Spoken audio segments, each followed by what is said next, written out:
इनको 26 जनवरी से ही प्रॉब्लम है, इनको तिरंगे से परेशानी है। मैं आपको साफ बताऊं वो क्यों है तिरंगे से परेशानी। आज आधे हिंदुस्तान में जो इनके भक्त बैठे उनको ये नहीं पता होगा कि 26 जनवरी और 15 अगस्त में फर्क क्या है। ये तिरंगे विरोधी लोग हैं, इनको तिरंगे का मान करना ही नहीं आता। असल में आपको दिखेगा लाखों तिरंगे लहराएंगे कल दिल्ली में, जो लाखों तिरंगे लहराएंगे उनसे इनको परेशानी है। आप जानते हो कि इनको तिरंगे से प्रॉब्लम क्यों है? जानते हो? क्योंकि तिरंगे से प्रॉब्लम इसलिए है क्योंकि जो तिरंगे में हरा रंग है वो इनको काटता है। ये मुस्लिम विरोधी लोग हैं, इन्होंने आज तक तिरंगा अपने 52 साल तक वहां नहीं लहराया। उसका रीजन क्या है? आज एक तिरंगा झंडा, ये लोग कहते हैं कि जो भगवा है वो हिंदू की पहचान है, और ये लोग कहते हैं जो हरा है वो मुस्लिम की पहचान है। जो तिरंगा झंडा हिंदू और मुस्लिम को एक यूनिटी में बांध के रखता है, ये कौन होते हैं? हिंदू मुस्लिम की यूनिटी को तोड़ने वाले। इनको पता क्या है मुस्लिमों के इतिहास के बारे में? 1857 ईस्वी का प्रमुख नारा मदारे वतन भारत की जय किसने लिखा? अजीम उल्लाह खान साहब ने, जो कि एक मुस्लिम थे और उन्होंने आजादी की लड़ाई में बहुत योगदान दिया। उसके बाद भारत छोड़ो आंदोलन जो हुआ उसमें भारत छोड़ो जो शब्द थे वो किसने लिखे? उसे लिखने वाले भी एक मुसलमान थे, यूसुफ मेहर अली साहब। उसके बाद जो जय हिंद का नारा दिया, जिसको जय हिंद के नारे को आज सारा हिंदुस्तान उसके सम्मान में झुक जाता है, आज जय हिंद कह के एक दूसरे को गले लगा लेते हैं, उसको लिखने वाले भी एक मुसलमान थे। और उसके बाद जो इनकलाब जिंदाबाद को कहते हुए भगत सिंह फांसी के फंदे पे चूम गया, राजगुरु फांसी के फंदे पे चूम गया, वो इनकलाब का नारा भी किसने लिखा? वो लिखने वाले भी मुसलमान थे। उसके बाद आपने देखा होगा कि जो सरफरोशी की तमन्ना अब हमारे दिल में है, इसको भी किसने लिखा? इसको लिखने वाले भी मुसलमान थे, अजीम साहब। उसके बाद जो आपने सुना होगा नारा बड़ा प्रमुख है कि सारे जहां से अच्छा हिंदू सीधा हमारा, इसको भी किसे लिखा? इकबाल साहब ने लिखा। आज उन्होंने मुसलमानों ने इतना देश में सहयोग दिया है। उसके बाद जिस तिरंगे के आगे पूरा हिंदुस्तान नतमस्तक होता है, उस तिरंगे की शान में भी जो ये भूमिका निभाई थी इसके डिजाइन को लेकर के, वो किसने निभाई थी? ये भूमिका निभाई थी सुरैया जी ने। आज मुसलमानों का इतिहास जो है इनको पता ही नहीं है। आज ये मुस्लिम विरोधी लोग हैं, इसलिए ये लोग चाहते हैं कि तिरंगा ना फहराया जाए। तिरंगे का हरा रंग इन्हें काटता है, ये भगवे के सिर्फ पक्ष में रहते हैं, और तिरंगा हमारे हिंदू मुस्लिम की एकता का प्रतीक है। आज वो शांति का प्रतीक है। आज मुसलमानों के अगेंस्ट काम करते हैं। और ऐसा ही नहीं है कि उन्होंने सिर्फ नारे दिए हैं, ऐसा ही नहीं है कि उन्होंने सिर्फ नारे दिए हैं। उन्होंने नारे के अलावा भी जितने लोग हैं, जो आपको मैंने बताया अजीम उल्लाह खान साहब, उन्होंने 1857 ईस्वी की क्रांति में जो हमारे तात्या टोपे वगैरह थे, जो बाकी जो उनके जो बंदे थे, उनके साथ मिलकर के अपना सहयोग दिया। सारे बंदे जो थे स्वतंत्रता सेनानी थे, क्रांतिकारी थे। तो ये लोग जो है मुस्लिम विरोधी हैं। ये नफरत के मुसाफिर को किनारा नहीं मिलता, नफरत के मुसाफिर को किनारा नहीं मिलता, डूब जाते हैं अक्सर पर सहारा नहीं मिलता। ये डूबेंगे।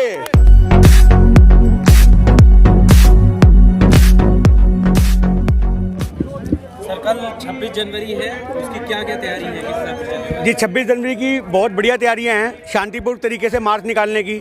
पर आपको पता होगा कि सरकार जो है वो हमेशा से ही किसानों के विरोध में रही है। अगर पक्ष में रही होती तो इतनी वार्ताएं ना करती, पहले दिन में ही अपने जो कानून थे वापस ले लेती। अब सरकार ने, जो राजनीतिक आदमी होते हैं राजनीति जो करते हैं, अब एक तरफ परमिशन भी दे दी उन्होंने और दूसरी तरफ पेट्रोल पंप वालों को बोल दिया पेट्रोल और डीजल मत दो। मतलब आज कितने यूपी के बॉर्डर पर ट्रैक्टर खड़े हैं। आपने सुना होगा कल टकेर साहब ने बोल दिया कि जो मामले को रोकने की कोशिश करेगा उसका बक्कल पाड़ देंगे। ये क्यों बोला गया? क्योंकि सरकार अपने मंसूबों को लगातार बिल्कुल जो है वो किसानों को दबाने का प्रयास कर रही है। आपने देखा होगा सरकार ने भी चाल चली है कि पेट्रोल बंद कर दिया, डीजल बंद कर दिया। क्या मतलब बनता है? हालांकि आपने देखा होगा कि फेसबुक पे 4 दिन पहले ये पोस्ट लोगों ने डालनी शुरू कर दी थी कि सरकार ये चालें चल सकती है। तो सीधी सी बात है, सरकार ने इसमें भी राजनीति चली है। एक तरफ तो सरकार ने जो है परमिशन दी भी और दूसरी तरफ उनको रोकने का प्रावधान भी कर दिया। इसी को राजनीति कहते हैं। और मोदी सरकार की गंदी राजनीति लोगों को बिल्कुल सबसे पहले समझ में आनी चाहिए, पर उनके भक्तों को समझ में नहीं आती। डीजल अगर नहीं होगा तो कैसे परेड कैसे करेंगे? किसान बहुत समझदार हैं। हर किसान के पास इतना डीजल होता है कि वो अपने ट्रैक्टर में एक पूरा का पूरा ड्रम भर के रखता है। सरकार नहीं देगी, कोई दिक्कत नहीं है। रैली के बाद तो सब डीजल यूज कर ही सकते हैं वो लोग। आज जो उनके पास पूरे के पूरे ड्रम भरे हुए हैं, वो भरे हुए ड्रमों का इस्तेमाल करेंगे, पर रैली तो पूरी की पूरी चलेगी। बट कुछ भाई ऐसे तो यूपी के बॉर्डरों पर फंसे हुए हैं। आपने देखो बैरिकेड लगा दिए, बैरिकेड लगा के उनको रोका जा रहा है। अरे तुम्हारे मन में क्या है? तुमने अगर रैली नहीं करवानी थी तो अड़ जाते, हम अपने तरीके से रैली निकाल लेते। जब हमें रैली करनी है, जब तुम परमिशन दे भी रहे हो तो फिर रोक क्यों रहे हो? रोकने का तो कोई मतलब नहीं बनता ना। तो सरकार जो है वो अपनी गलत राजनीतियों की वजह से किसानों को दबाने का प्रयास कर रही है। पर सरकार को ये चीज समझनी चाहिए, जब किसान शांतिपूर्ण तरीके से रैली निकाल रहा है तो उसको निकालने देनी चाहिए थी। क्यों तुमने पेट्रोल पंप बंद किए? क्यों तुमने बैरिकेड लगा के लोगों को रोकने की कोशिश करी? तो इस हाँ जी क्या नहीं है? ब्रेक ब्रेक कोई दिक्कत नहीं है, ब्रेक नहीं है। वैसे भी यहाँ पे देखो लाखों ट्रैक्टर है, रेंग रेंग के तो वैसे चलने हैं। हम तो मान के जब चलोगे जब जब लाखों ट्रैक्टर है, रेंग रेंग के चलने हैं, तो दिक्कत क्या है? आज मैं आपको बताऊं, इनको 26 जनवरी से ही प्रॉब्लम है, इनको तिरंगे से परेशानी है।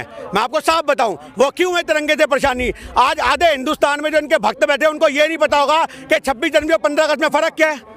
आपको यह बता दूं मैं, आज 26 जनवरी हम क्यों मनाते हैं? 26 जनवरी को हमारा संविधान लागू हुआ था, 1950 में हमारा संविधान लागू हुआ था। डॉक्टर भीमराव अम्बेडकर की अध्यक्षता के अंदर हमारा संविधान बना था और कानून लागू हुए थे। आज ये लोग जो हैं, इनको यही नहीं पता 15 अगस्त और 26 जनवरी में फर्क क्या है। मेरी बात आप समझ रहे हो? बात आज जो 32 डिग्रियों के ज्ञाता और 9 भाषाओं को बोलने वाले डॉक्टर अम्बेडकर साहब हैं, उनके एक सम्मान में जो ये रैली है, हम उसके लिए भी आह्वान करेंगे लोगों को कि 26 जनवरी को डॉक्टर अम्बेडकर साहब का भी आह्वान किया जाए। ये तिरंगे विरोधी लोग हैं, इनको तिरंगे का मान करना ही नहीं आता। असल में आपको दिखेगा लाखों तिरंगे लहराएंगे कल दिल्ली में, जो लाखों तिरंगे लहराएंगे उनसे इनको परेशानी है। आप जानते हो कि इनको तिरंगे से प्रॉब्लम क्यों है? जानते हो? क्योंकि तिरंगे से प्रॉब्लम इसलिए है क्योंकि जो तिरंगे में हरा रंग है वो इनको काटता है। ये मुस्लिम विरोधी लोग हैं, इन्होंने आज तक तिरंगा अपने 52 साल तक वहां नहीं लहराया। उसका रीजन क्या है? आपने देखा तिरंगे में जो ऊपर है वो केसरी रंग है, भगवा रंग है, और उसके नीचे हरा रंग है। आज एक तिरंगा जिंदा, ये लोग कहते हैं कि जो भगवा है वो हिंदू की पहचान है, और ये लोग कहते हैं जो हरा है वो मुस्लिम की पहचान है। जो तिरंगा झंडा हिंदू और मुस्लिम को एक यूनिटी में बांध के रखता है, ये कौन होते हैं? हिंदू मुस्लिम की यूनिटी को तोड़ने वाले। इनको पता क्या है मुस्लिमों के इतिहास के बारे में? आज जिंदाबाद 1857 ईस्वी का प्रमुख नारा मदारे वतन भारत की जय किसने लिखा? अजीम उल्लाह खान साहब ने, जो कि एक मुस्लिम थे और उन्होंने आज़ादी की लड़ाई में बहुत योगदान दिया। उसके बाद भारत छोड़ो आंदोलन जो हुआ, उसमें भारत छोड़ो जो शब्द थे वो किसने लिखे? उसे लिखने वाले भी एक मुसलमान थे, यूसुफ मेहर अली साहब। उसके बाद जो जय हिंद का नारा दिया, जिसको जय हिंद के नारे को आज सारा हिंदुस्तान उसके सम्मान में झुक जाता है, आज जय हिंद कह के एक दूसरे को गले लगा लेते हैं, उसको लिखने वाले भी एक मुसलमान थे। और उसके बाद जो इनकलाब जिंदाबाद को कहते हुए भगत सिंह फांसी के फंदे पे चूम गया, राजगुरु फांसी के फंदे पे चूम गया, वो इनकलाब का नारा भी किसने लिखा? वो लिखने वाले भी मुसलमान थे।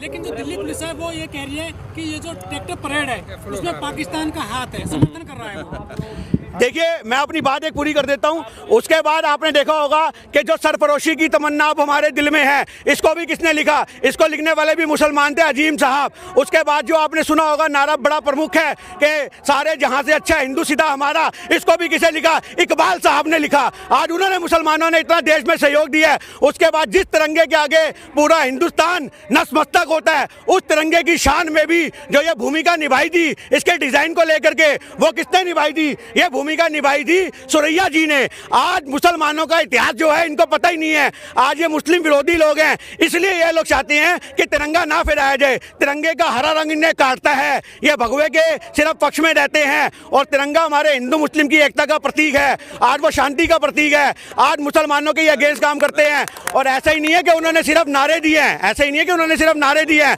उन्होंने नारे के अलावा भी जितने लोग हैं, जो आपको मैंने बताया अजीम उल्लाह खान साहब, उन्होंने 1857 ईस्वी की क्रांति में जो हमारे तात्या टोपे वगैरह थे, जो बाकी जो उनके जो बंदे थे, उनके साथ मिलकर के अपना सहयोग दिया। सारे बंदे जो थे स्वतंत्रता सेनानी थे, क्रांतिकारी थे। तो ये लोग जो हैं मुस्लिम विरोधी हैं, ये तिरंगे का सम्मान नहीं जानते, ये तिरंगे के विरोध में रहते हैं। इतने सारे तिरंगे देख के इनको बेहोश हो जाएंगे, चक्कर आ जाएंगे। इतने तिरंगे इन्होंने पूरी जिंदगी में नहीं देखे होंगे जो इन्हें कल नजर आएंगे।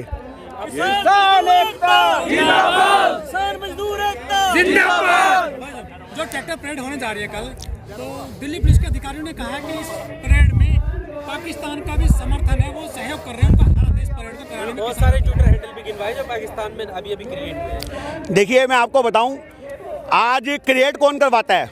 आपने देखा इतनी सारी किसान यूनियन बनी है। 26 नवंबर के बाद जब किसान धरने पे बैठने का सोच के मन बना चुके थे, और जब वो दिल्ली की तरफ आए दिसंबर के महीने में, उसके बाद जाकर के 20 से 22 जो ऐसी संस्थाएं हैं किसानों की, जो उस समय रजिस्टर्ड हुई हैं।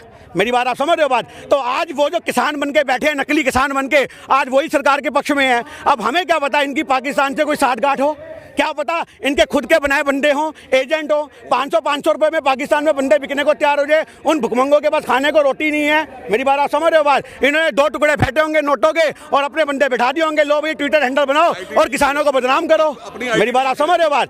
आज हमारे देश में पाकिस्तान का मुद्दा उठता ही क्यों है? मुझे एक बात बताओ।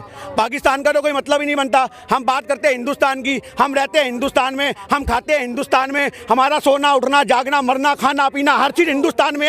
तो हमें पाकिस्तान से क्या लेना? मोदी साहब क्या लेना पाकिस्तान से? क्यों पाकिस्तान के नाम पे लोग गुमराह करते हो? अपने तुमने पालतू टट्टू जो पाल रखे नेशनल मीडिया पे, वो सारा दिन पाकिस्तान पाकिस्तान पाकिस्तान करते हैं। अरे हिंदुस्तान की बात करो, अरे भारत की बात करो, हमारे देश की बात करो। जब वोट पाकिस्तान पे मिला तो बात करो।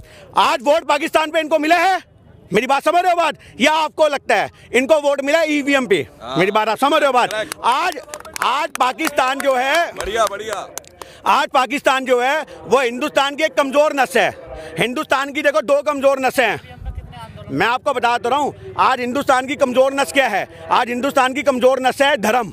मेरी बात समझ रहे हो बात? और ये धार्मिक भावनाओं को भड़का करके लोगों का वोट लेते हैं। दूसरी हिंदुस्तान की कमजोर नस है आज़ादी से पहले से जो पाकिस्तान से पंगे चलते आ रहे हैं, आज ये उसका मौका बनाते हैं। मेरी बात समझ रहे हो? इन्होंने मौका बनाने का काम करना है। आपकी बात से मैं 100% एग्री हूँ कि पाकिस्तान पे भैग करके लोग वोट देते हैं, पर उनको सोचना चाहिए कि पाकिस्तान से रोटी यहाँ के किसान नहीं खिलाएंगे। ये किसानों की लड़ाई है। यहाँ पाकिस्तान करना, बांग्लादेश करना, नेपाल करना, चाइना करना बंद करो, हिंदुस्तान की बात करो। अभी तो चाइना भी घुसाया है, पाकिस्तान के अलावा चाइना भी अटैक कर रहा है इंडिया में। चाइना अटैक क्या कर रही थी? चाइना को तो इन्होंने अपने साथ बनाई रखा है। आपको पता होगा लॉकडाउन में चाइना से मोदी सरकार ने फंड लिया है। मेरी बात आप समझ रहे हो बात? जैसे अडानी अंबानी से फंड लेते हैं वैसे मोदी सरकार से फंड लिया है। तो जो बंदे मोदी सरकार से फंड लेंगे, चाइना से फंड लेंगे, मालिक कभी कुत्ते को काटता है? कुत्ता कभी मालिक को काटता है? नहीं काटता ना। तो आज ये चाइना के खिलाफ कुछ कर ही नहीं सकते, आज ये पाकिस्तान के खिलाफ कुछ कर नहीं सकते। ये सिर्फ लोगों को भड़काने के लिए पाकिस्तान उठाते हैं। अंदर से तो इनके खुद अच्छे कनेक्शन बने हुए हैं चाइना के साथ भी। प्रधानमंत्री जी झूला झुलाते हैं वहाँ के बंदों को। मेरी बात समझ रहे हो बात? वहाँ पे जाते हैं, अपना पूरा एकदम मनोरंजन करते हैं उनके साथ मिल करके। आज पाकिस्तान चाइना ये बॉर्डरों की बातें करके इन्होंने हिंदुस्तान के लोगों को सिर्फ और सिर्फ जो है वो अपने हाथ में लेने का काम किया। और हिंदुस्तान के लोग बड़े लापरवाह हैं, बड़े जज्बाती हैं। समझ रहे हो बात? बड़े भोले लोग हैं। मेरी बात समझ रहे हो बात? वो बहुत जल्दी पॉलिटिशियन लोगों की बातों में बहक जाते हैं। वो शायद इनकी राजनीति नहीं जानते। अब नहीं कर पाएगी, अब नहीं कर पाएगी। देखो भोले लोग तो बस मैं आपको बताता रहा हूँ। आज आपने देखा होगा 14 तारीख को अमित शाह जी ने पतंग उड़ाई थी, आपने देखा था?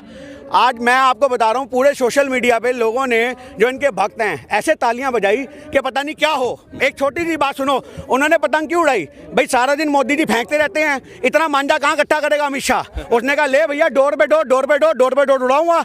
आज ये लोग क्या कर रहे हैं? आज ये पतंग उड़ा रहे हैं, कल गिल्ली डंडा खेलेंगे, फिर कंचे खेलेंगे, फिर लट्टू खेलेंगे, फिर ऐसे रस्सी फेंक के हाथ में जंतरी लेंगे। मेरी बात समझ रहे हो बात? इन लोगों ने हिंदुस्तान से खेलना है, खेलने आए हैं, खेल रहे हैं। हिंदुस्तान के लोगों ने इनको खेलने के लिए सरकार पकड़ा दी है और ये अपना मन चाहा जो इनका मन आ रहा है वो खेलने में लगे पड़े हैं। विश्व गुरु बनाने की बात करें, आप करें खेल रहे हिंदुस्तान। विश्व गुरु काहे का विश्व गुरु? जिस धरती पे किसान मरने को बैठ गया, क्या वो विश्व गुरु है? आज पूरे विदेशों में इनकी थूथू हो रही है, इनको पता लग रहा है। ये नफरतवादी लोग हैं। मेरी बात समझ रहे हो बात? आपको एक चीज़ बता दूं, इनका अंत बहुत बुरा होगा। क्योंकि आप ये बात याद रखना कि नफरत के मुसाफिर को किनारा नहीं मिलता। नफरत के मुसाफिर को किनारा नहीं मिलता। डूब जाते हैं अक्सर पर सहारा नहीं मिलता। ये डूबेंगे। किसान एकता जिंदाबाद।